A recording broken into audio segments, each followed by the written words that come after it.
Hello. Hello, I'm live. I'm also I know I'm live. I'm also very aware we're a little behind schedule today.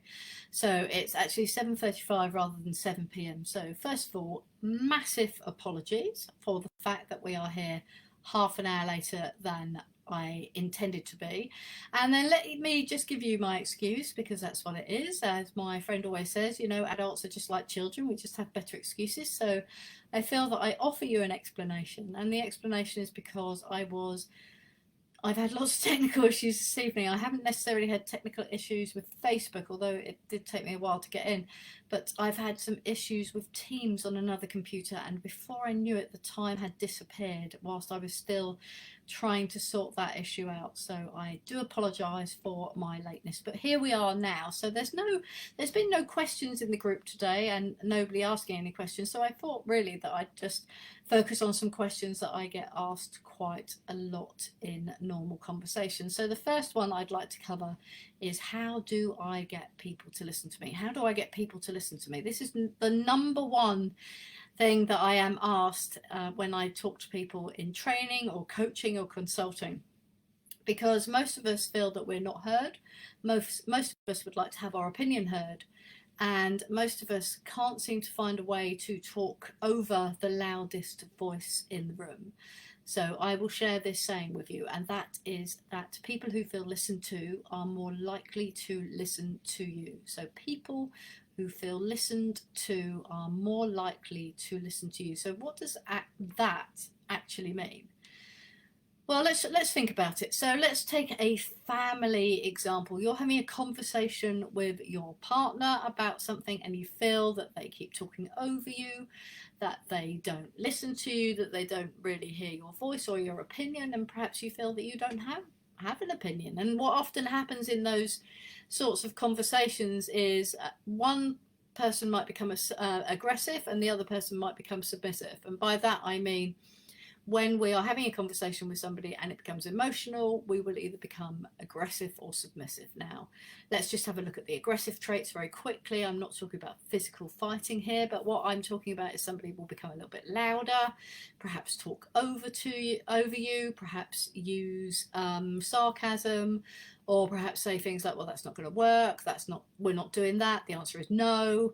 I've definitely found myself saying that recently. No, that's not happening, the answer is definitely no, we're not doing that.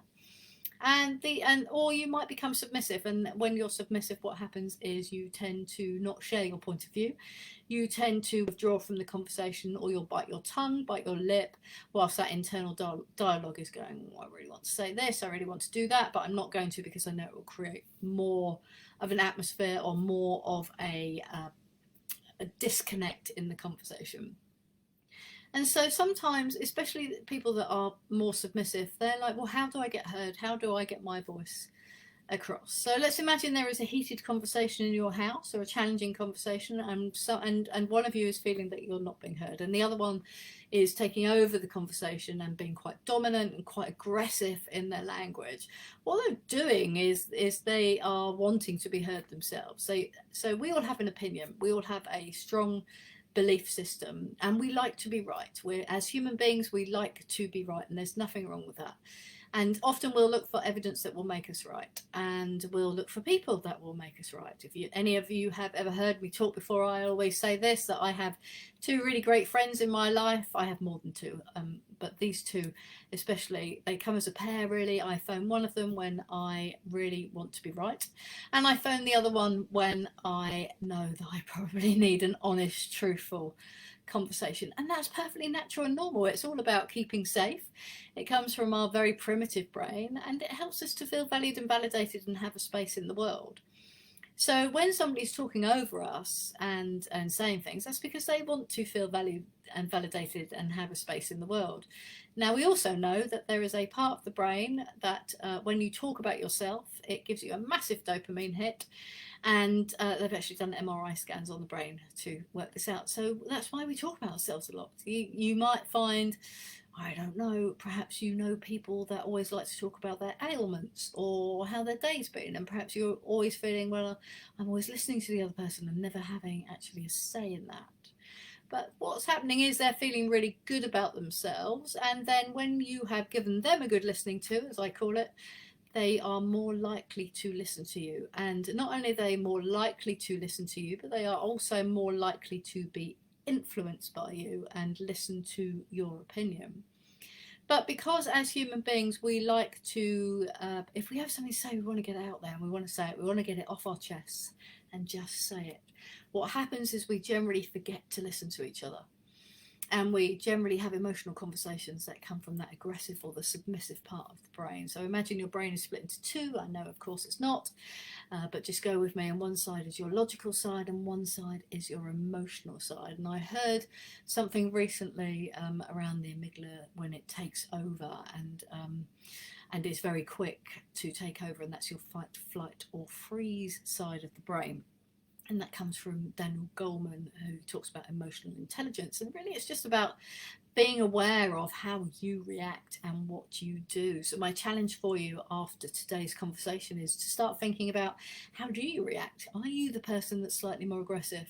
That if something's not quite going your way, or you're looking at the world from an emotional perspective, you start to talk over people, you are rude, or you use sarcasm as a way of kind of defending yourself, because that's all we're doing. The emotional brain is just there to keep you safe.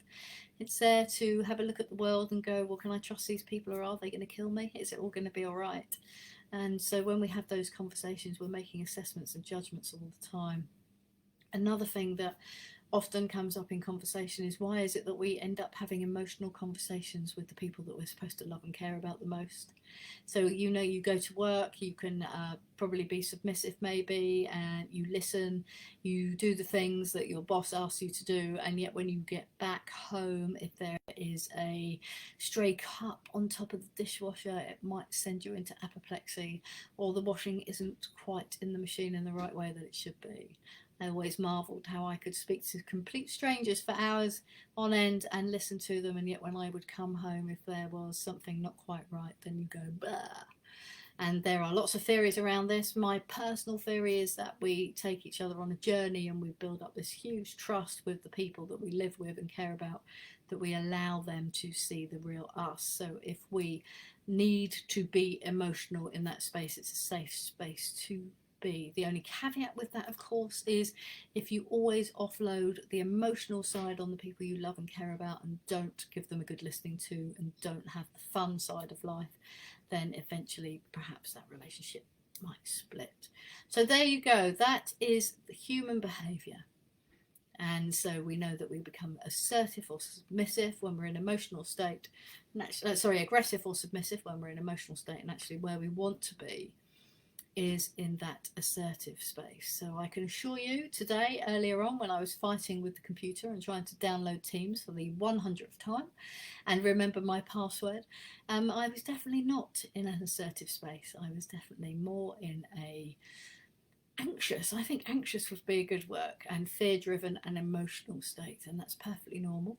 It's just about remembering that you are doing that and being conscious of yourself, and just get to know how you start to feel when that happens, and the things that you can do about it to bring yourself back to that normal logical state. So I hope that helps. Please don't forget to just pop any questions in to the chat. If there's anything in the book that you want me to go through and explain, or if there's anything more about hostage and crisis negotiation that you'd like to know about and how you can use that in your everyday life. Constantly learning, always learning. Have a great Monday evening, and I look forward to seeing you next week.